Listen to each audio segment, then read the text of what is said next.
의사의 반란, 위험한 심장 수술을 반복하는 베체터병. 초등학교 동창생의 전화를 받았습니다.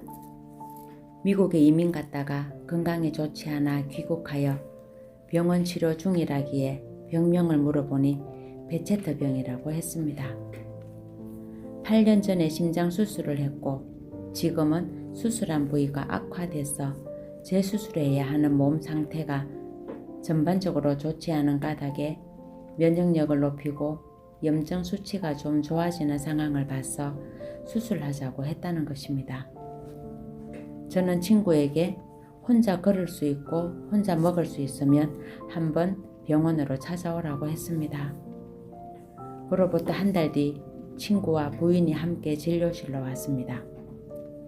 병원에서 퇴원하자마자 오는 길이라고 했습니다. 주 증상은 조금만 움직여도 다리가 아프고 숨쉬기가 힘들어지는 것이었습니다. 귀국하기 전에 테니스를 조금 무리하게 한 적이 있었습니다. 그때 그 후 증상이 악화되었고 매일 열이 올라 타이레놀을 먹어도 잠시 떨어질 뿐이었습니다. 미국 사람들이 슈퍼에서 많이 사 먹는 테라폴루라는 약도 먹어봤지만 증상이 호전되지 않고 도저히 견딜 수가 없어서 귀국을 결심하게 되었다고 합니다.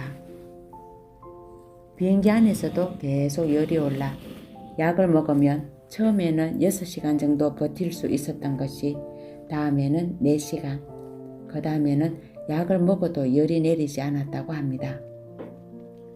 그래서 귀국하자마자 대학병원에 입원하여 이런저런 검사를 했는데 다시 수술하는 방법밖에 없다는 이야기를 들었다고 합니다. 하지만 몸 상태가 좋지 않아 지금까지 수술을 하지 못하게 된 것이었습니다. 그러던 중에 같은 초등학교 동창생으로부터 제 이야기를 듣고 연락하게 되었다고 합니다. 좀 더 자세한 병력을 들어보니 어릴 적에 두드러기가 심해서 약을 많이 먹은 경험이 있었습니다. 수술하게 된 계기는 이랬습니다.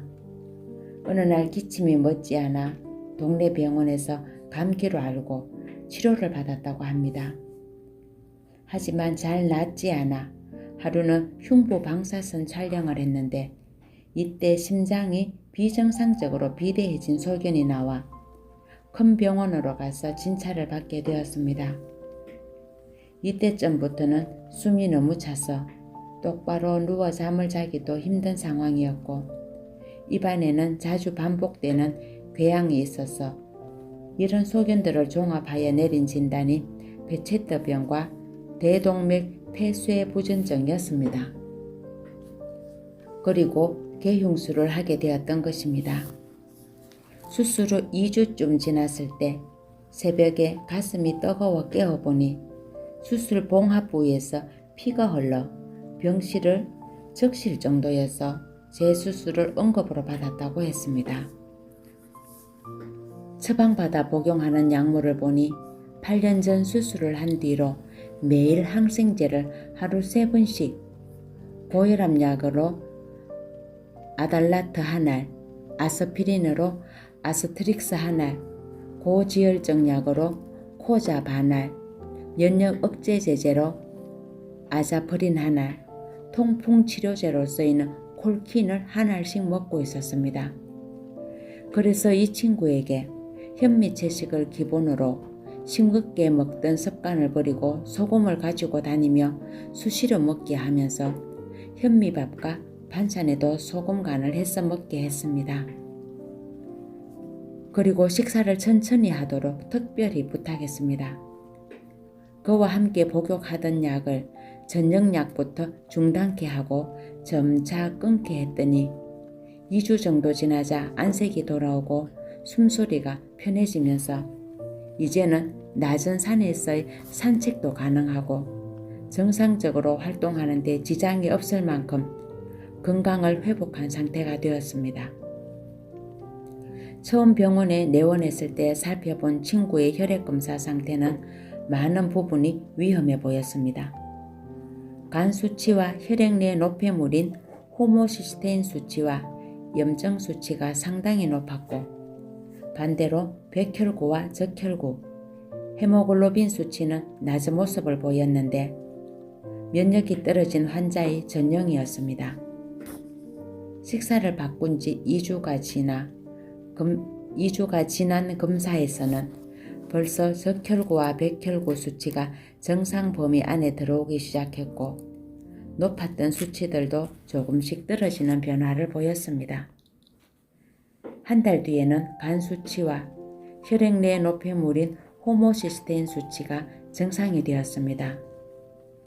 또 한 달 반 정도 지나자 처음 검사에서 10.8이던 헤모글로빈 수치가 11.8로 개선되었고 낮아질 줄 몰랐던 염증 수치는 아직 높기는 해도 2.4에서 1.683까지 떨어졌습니다. 그러나 바로 이때가 조심해야 할 시기입니다. 대부분의 젊은 환자들에게서 나타나는 현상이기도 한데 안 좋았던 몸이 회복하기 시작하면 건강에 과신하여 무리한 일을 시도하는데 이때 다시 나빠질 수 있으므로 활동량을 점차 늘려가는 것에 무리하지 않도록 주의를 했습니다. 오늘은 수술했던 병원에 가서 검사 결과를 보고 왔는데 처음보다 결과가 많이 좋아졌으니 좀 더 있다가 다시 수술하자는 이야기를 들었다고 합니다. 결정은 친구가 하는 것이겠지만 그러나 생각해보면 몸이 회복되고 있는 상황에서 굳이 재수술할 필요가 있을까 하는 의문이 듭니다. 그래서 마음속 깊은 곳에서는 친구가 스스로 노력하여서 서서히 좋아지고 있는 몸을 가지고 수술대에 다시 오르지 않기를 바라는 마음이 간절했습니다. 사실 좀 불편한 진실이기는 하지만 의사는 사람들의 불안으로 먹고 사는 직업인 것 같습니다. 우리 몸의 치유력에 대한 믿음을 가지지 못하고 죽음이라는 공포 때문에 두려워하는 사람들에게 잠시의 통증이나 불편감에 대해 원인이 무엇인지를 살피기보다는 빨리 벗어나고자 하는 조급함을 빌미로 의료 행위를 하고 있는 것이 아닌지 싶습니다. 수술하자는 의사는 수술만이 병든 몸을 고칠 수 있다고 생각할지 모르지만 환자의 상황에 대해 좀 더 생각하고 자연 치유에 대해 권유했으면 하는 생각이 들어서 안타까워집니다. 하루에도 수십 번 화장실을 가야 하는 궤양성 대장염. 젊은 청년의 허리가 아프다며 진료실을 방문했습니다. 직장에서 무거운 물건을 들다가 허리를 다친 뒤 잘 낫지 않아 큰 병원에서 컴퓨터 단청 촬영 CT도 해보았다는 것입니다.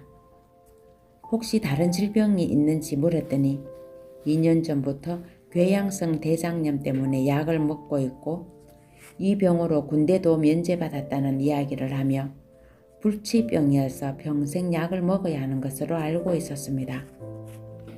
이 이야기를 듣고 나서 궤양성 대장염의 발병 원인은 생활 습관이 있으므로 노력해서 고치면 약을 끊을 수 있으니 부모님과 함께 내원하기를 권했습니다. 그리고 5일 뒤 어머니를 모시고 나타난 청년은 상당히 의심 어린 눈빛을 보이다가 제 이야기를 듣고 병원 프로그램에 동참하기로 결심했습니다. 그러면서 복용하고 있는 약을 한 움큼씩 보여줬습니다. 그나마 얼마 전까지만 해도 하루 3번씩 복용했는데 지금은 2번만 먹고 있다며 걱정스러운 얼굴로 어머님이 이야기했습니다. 덧붙여 하는 말씀이 이렇게 많은 약을 평생 먹어야 한다고 들었는데 어떻게 하면 약을 끊을 수 있는지 가르쳐 달라고 애원했습니다. 정말 청년 시절부터 이런 약들을 평생 먹고 살아야 한다는 이야기는 환자 본인뿐만 아니라 어머니에게도 크나큰 상심이었을 것입니다. 과민하거나 변비 때문에 장 운동이 좋지 않아 사람들은 얼굴에 여드름이 심한 경우가 많은데 청년 역시 마찬가지였습니다. 그러나 식습관을 바꾸자 가장 먼저 얼굴에 잔뜩 피어난 여드름이 목 밑으로 내려가면서 얼굴이 깨끗해졌습니다. 하지만 가슴과 등 부위에 여드름이 나면서 가렵다고 호소했습니다. 저는 이런 반응은 노폐물이 빠져나가면서 생기는 현상이라고 알려준 뒤 점차 좋아질 것이라고 이야기했습니다. 프로그램을 시작하고 2주 정도 지나자 약을 끊게 되었고 대변이 잘 나오고 몸이 편안해지니 병원에 올 때마다 표정이 바뀌기 시작했습니다. 더불어 아들을 위해 집안의 식단을 바꾸면서 어머님도 체중이 줄고 머리가 맑아지면서 몸이 좋아지는 것을 느낀다고 말씀하셨습니다. 프로그램 마지막 날 이런저런 검사 결과를 본 뒤 청년의 어머니가 이제 우리 아들 장가도 갈 수 있겠다고 웃으면서 말씀하셨습니다. 그 모습에 그동안 아들을 보며 노심초사 마음을 졸였을 어머니의 마음을 느낄 수 있었습니다. 세상에 어떤 어머니라도 이런 상황에서는 다 같은 마음이었을 것입니다. 정말 못 고치는 병이라 생각하고 절망적이었는데 이렇게 약도 끊고 활기를 되찾아 너무 좋아하는 두 모자를 보면서 다시 한번 우리가 먹는 음식의 중요성을 되새겼습니다. 그 후 저희 병원에는 궤양성 대장염 환자들이 많이 찾아왔습니다. 이 질병을 가진 환자들이 이렇게나 많은데 저 역시 깜짝 놀랐습니다. 의과대학 시절에는 궤양성 대장염 같은 병을 중시하지 않았습니다. 아마 그 시절에는 많지 않았던 질병이었기 때문이었을 것입니다만 지금은 더 이상 희귀병이라 할 수 없을 정도로 널리 퍼져 있었습니다. 왜 그렇게 되었을까요? 우리의 유전자가 변해서 그럴까요? 대부분의 병원에서는 이 병을 진단하며 늘 하는 말이 유전적 요소가 있고 체질이 원래 그렇다는 이야기를 하면서 원인은 알 수 없다고 합니다. 그러나 이런 질병이 늘어가는 것은 분명 먹는 것과 관련이 있음을 알 수 있습니다. 특히 소화를 담당하는 장에서 염증이 생기는 것은 먹는 음식이 잘못되었기 때문에 장이 손상을 받게 되고 손상된 조직을 회복하기 위해 반응하는 것으로 보아야 합니다. 절대로 내 몸의 면역체계가 미쳐서 장세포를 공격하는 자가 면역 질환이 아니라는 이야기입니다. 우리가 오랜 기간 잘못된 생활 습관으로 인해 손상된 장세포가 스스로 회복하기 위해 염증 반응을 일으키는 과정에서 장이 붓고 혈류가 증가하면서 통증을 유발하는 것입니다. 그래서 복통이 일어나는 것이죠. 이때 장이 붓다 보니 먹은 음식물을 통과시키기 어려워질 터이고 그러다 보니 우리 몸은 스스로 상처를 내어 혈변을 보게 되는 것입니다. 마치 갑자기 운동했을 때 종아리에 쥐가 나는데 이때 상처를 내어 피가 나게 하면 쥐가 풀리는 원리입니다. 따라서 혈변을 본다고 해도 크게 걱정하거나 근심하지 않아도 됩니다. 어디까지나 우리 몸의 변화는 나를 죽이려 하는 것이 아니라 살리기 위해 정상을 만든다는 점을 꼭 기억해야 합니다. 때문에 복통이 심할 때는 절대 음식을 섭취해서는 안 됩니다. 이때 잘못 먹으면 오히려 상처가 심해져서 장 파열이 일어날 수도 있습니다. 금식하면서 복통이 잦아들면 다시 식사하면 됩니다. 이렇게 식사에 대한 조언을 통해 궤양성 대장염 환자들은 점차 건강을 회복하는데 이때 나타나는 몇 가지 증상이 있습니다. 궤양성 대장염 환자들은 다른 질병을 가진 환자들에게도 볼 수 있는 당분 중독 증상이 심하게 나타납니다. 대부분 처음 겪는 증상은 잦은 복통과 설사로 대변에 피가 나오는 것인데 정상적인 사람들에게도 가끔 설사가 나올 수 있습니다. 언제입니까? 잘못된 음식을 먹거나 물을 갈아 먹었을 때, 배가 아프면서 설사를 했던 기억이 있을 것입니다. 이때 설사는 왜 하는 것일까요? 바로 우리 몸에 잘못된 것이 들어왔기 때문에 우리 몸속의 물을 이용해 장을 씻어내는 과정으로 볼 수 있습니다. 잘못된 음식이 우리 몸속으로 들어오면 더 큰 문제가 생길 수 있으므로 장이 스스로 판단해서 정상을 만드는 것이죠. 즉 우리 몸의 장은 두뇌와 같이 스스로 판단하고 스스로 행동하기도 합니다. 바로 나를 살리기 위한 방법입니다. 이런 점에 비추어 볼 때 궤양성 대장염 환자에게서 잦은 복통과 설사가 일어나는 것은 평소 식생활이 잘못되었다는 이야기인데 특히 가장 치명적인 것이 당분 섭취입니다. 위에서 설명했던 젊은이도 모든 증상이 사라져 약도 다 끊고 정상적인 생활을 유지하다가 위급한 상황으로 다시 찾은 일이 있었습니다.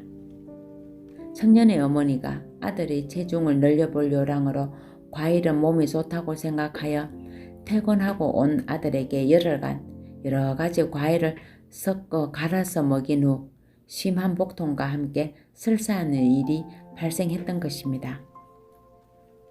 몸에 좋지 않은 음식이 들어오니 곧바로 거부 반응을 보인 것입니다. 즉 당분이 많은 음식이 들어오면 설사를 하게 됩니다.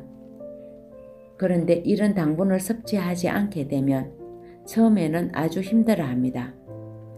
빠른 흡수를 통해 빠르게 힘을 내주던 음식을 먹지 않아 공백이 생기는 것이죠.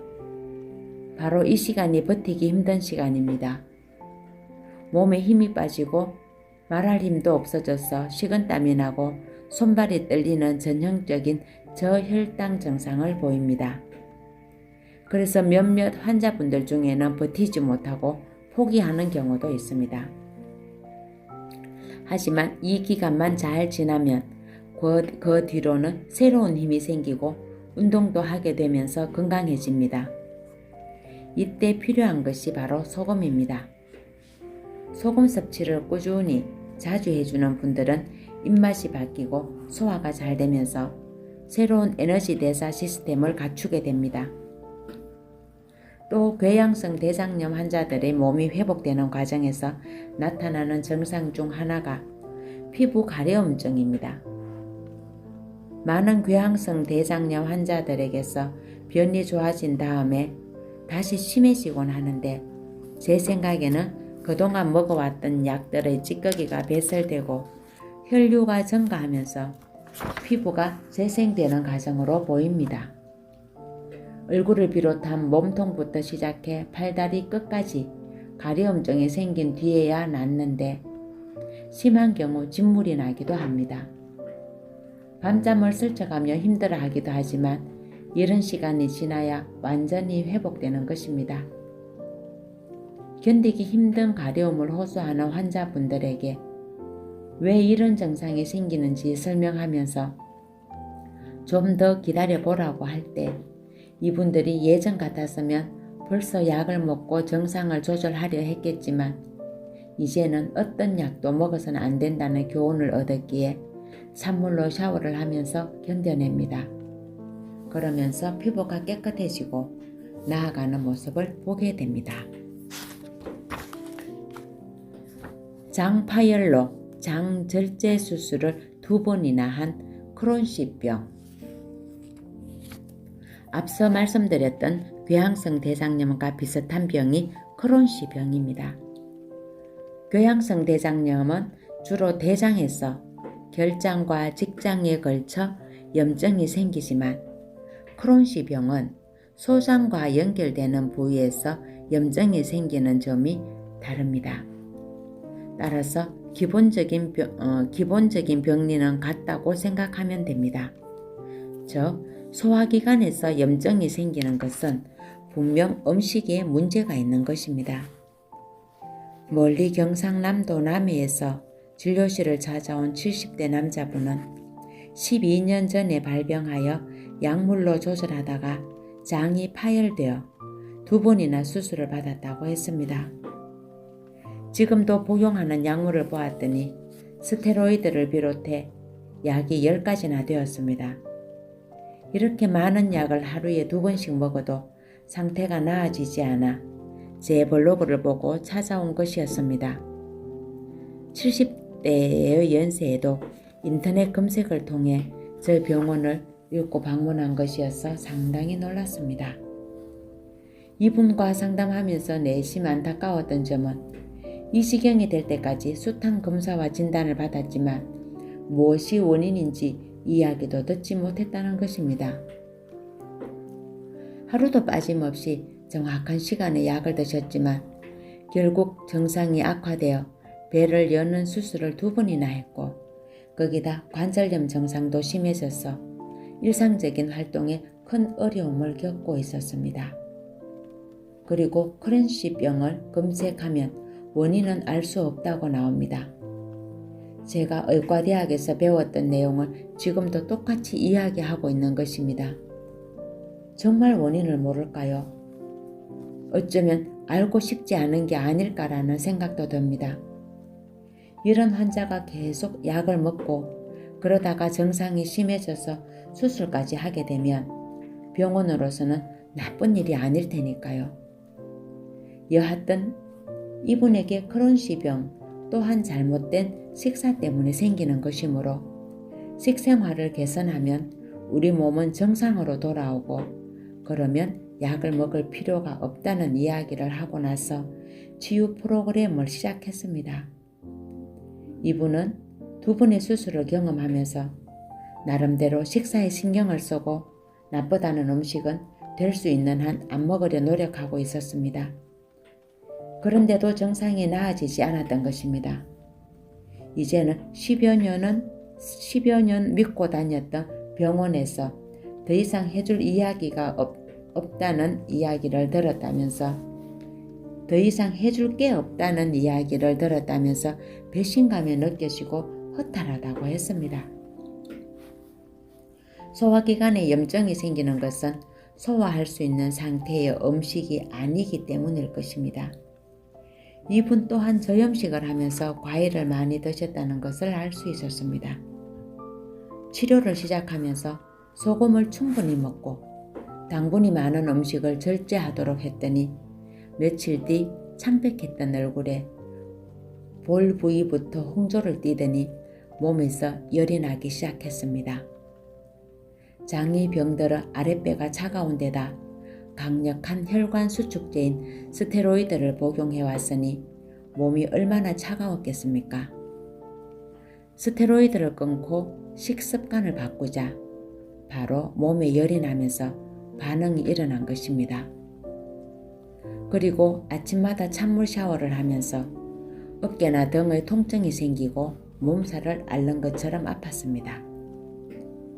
통증은 혈류를 증가시키려는 우리 몸의 작용임을 반복해 교육하면서 시간이 지나면 좋아질 것이라는 이야기와 함께 계속하게 했습니다. 그로부터 한 달 정도 지나자 변이 상태를 갖추게 되었고 통증이 사라지면서 힘이 나게 되었습니다. 물론 12년간 복용해온 약들을 다 버리고도 말입니다. 지역적으로 너무 멀어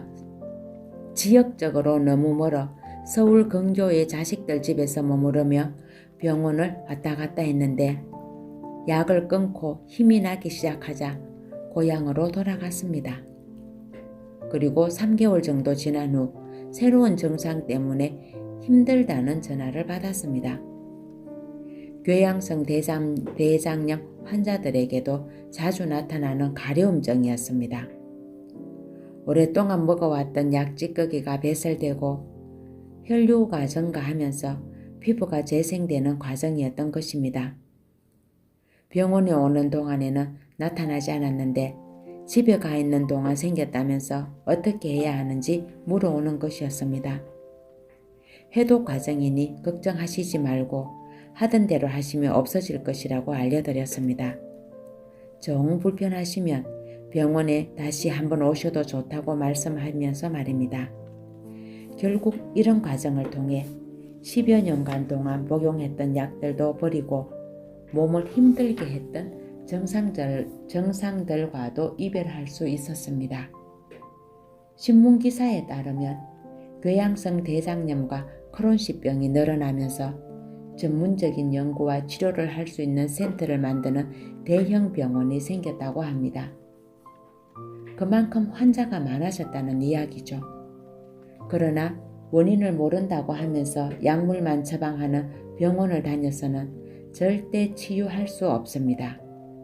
이 병은 본인이 만든 병이어서 본인만이 치유할 수 있는 것이므로 올바른 방법만 안다면 약을 먹거나 수술할 필요가 없는 질병입니다. 제가 이런 내용을 제 블로그에 써놓았더니 어떤 분이 댓글을 달았습니다. 확인되지 않은 내용을 전파해서 환자들이 따라하다가 잘못될까 두렵다는 내용이었습니다. 아마 제 글을 읽고 따라했을 때 가장 두려운 쪽은 환자가 아니라 약과 수술로 돈을 벌어야 하는 사람들일 것입니다. 평생 약을 먹어야 하는 고칠 수 없는 불치병이라고 하는데 먹는 것만 바꿔도 낫는 질병이니까요. 우리 몸에 생기는 질병은 분명한 원인이 있습니다. 그 원인을 인정하고 싶지 않은 사람들이 있을 뿐입니다. 감사합니다.